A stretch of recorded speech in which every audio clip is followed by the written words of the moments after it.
Our next question is a little bit longer of a voicemail, but we feel so honored that this question came in and placed this trust with us. So um, we're honored to take this question. Can we hear it, please? Hi there.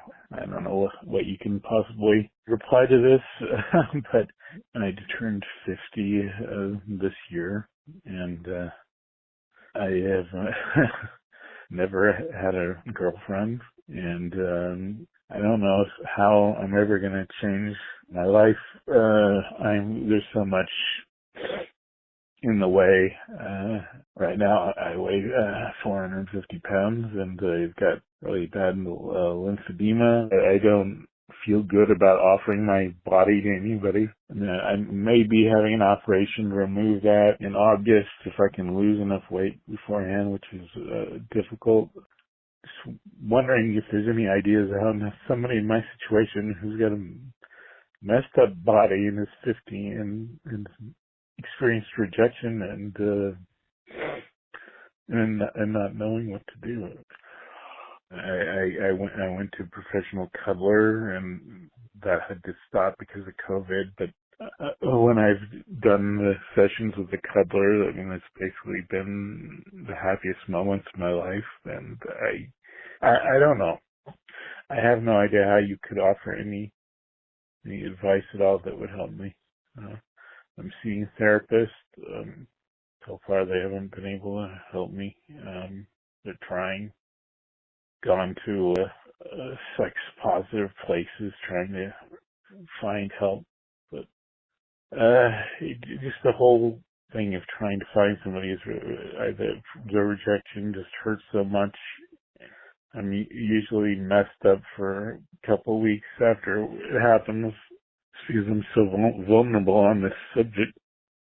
I'm so desperate for it to change, and I know that's not a good way for it to change. I know that desperation is not attractive, and being too needy is not attractive. I just have no idea what I'm going to do to ever experience that side of life, I mean, thank you.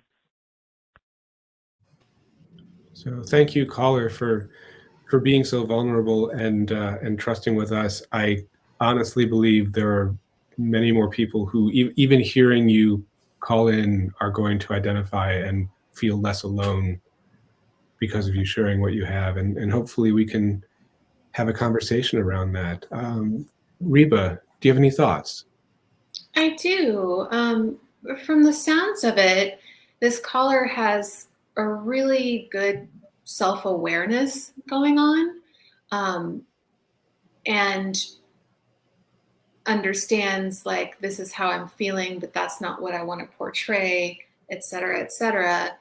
And I think that's a really good place to start for them to acknowledge that that's a really great trait to have to begin with. And it also tells me, based on the information provided, that he has been and is willing to seek assistance or help with a therapist, with a professional cuddler, et cetera.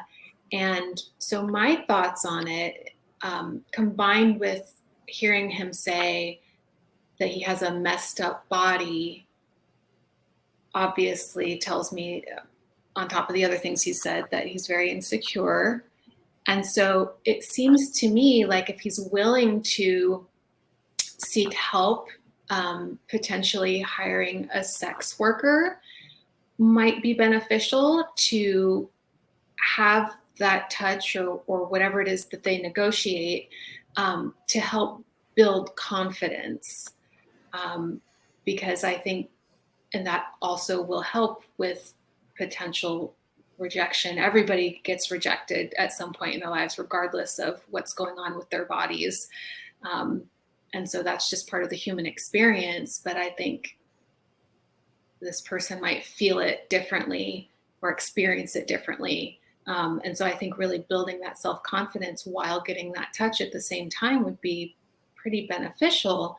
And I know that COVID is a thing, like they said, but I'm also curious about what was the professional cuddler doing that was beneficial, and can that start happening again? now that vaccines are coming out.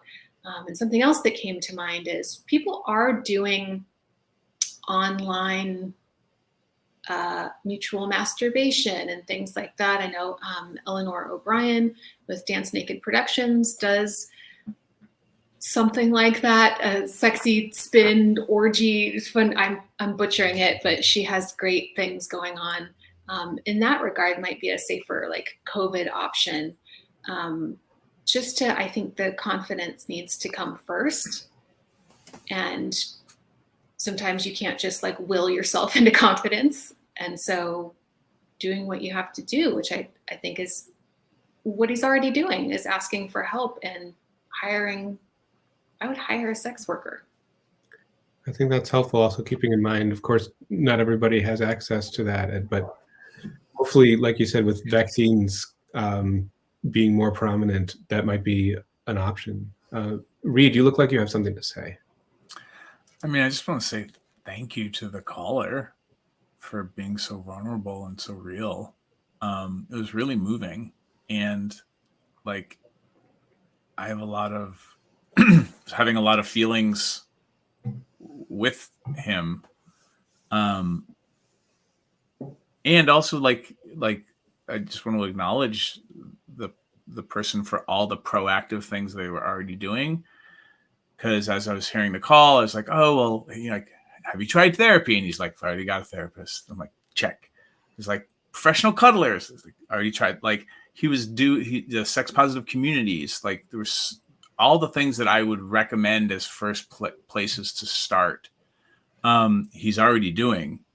And then COVID came along and, threw everything sideways. So where do you go now? And I am curious about with the therapist, like what's the metrics for measuring, like that therapy's helping. But the biggest part is like, for me, I guess my advice to try to be more succinct would be, as we come out of COVID, if you can go back to working with the cuddler, because having created Cuddle Party, like I understand those moments and what that can give people, but also I would think about your sex positive communities, and also like I hope the medical stuff goes well, because that's happening through all of this. But I see people go to sex positive communities because they're trying to find somebody to have sex with. And I think that that's a misuse of the community. Like, if you find somebody to have sex with, like, that's great. But if this is a community that you really love, like you've fallen in love with the sex positive community, then go and be a community member and get your friendship needs and your socializing needs met from a community that is already interested in the things you want to explore. And then if you find somebody that the two of you want to have sex, awesome. And that gets to be the benefit, but it's more about like getting our monkey needs met and not feeling, made wrong for the things that we're interested in. And that's a great watering hole to like get your community needs met, which can help a lot in towards what you're saying, Reba, like starting to find your footing around your confidence again.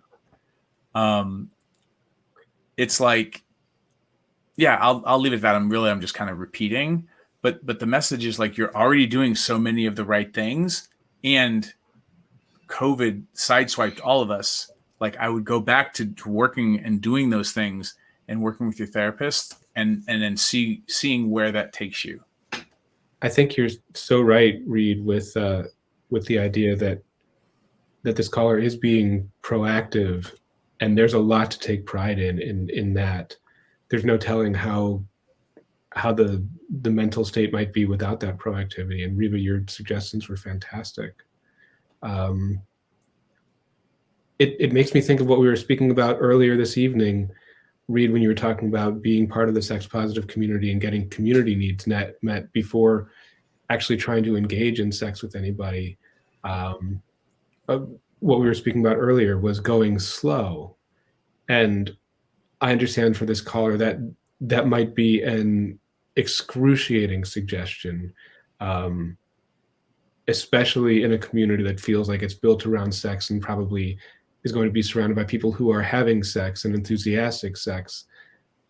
Asking this caller to hold off on that, but trusting that that will be there once the community is accepting, once the friendships, once all of those connections are built, sex might almost follow naturally, but the fact is that it follows, it doesn't begin there.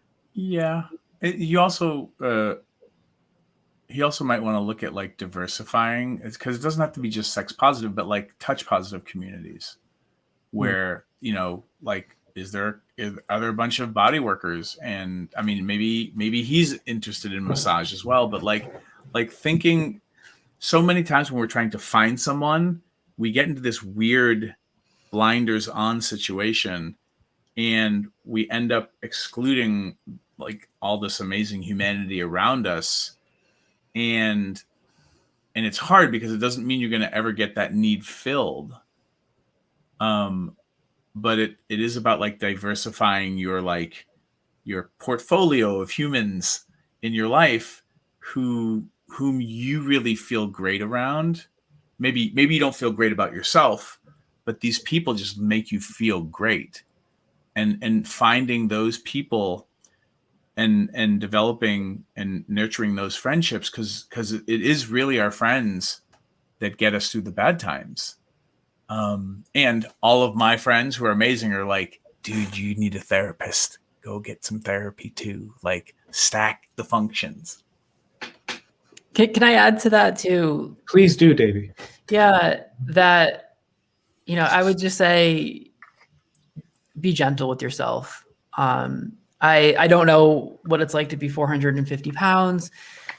I do know what it's like to hate yourself. As a gay man, you know, where society told me I was less than, the government treated me as less than, my parents told me I was going to die of disease because of who I love. I do know what it's like to hate yourself. And this journey that you're on, like, it's not a journey that takes a couple days or a couple weeks, or you hire a therapist and then you're there. Like, it's a journey. It takes time. So be gentle with yourself. Maybe give yourself a hug, you know, touch yourself. And yeah, just be gentle. Thank you.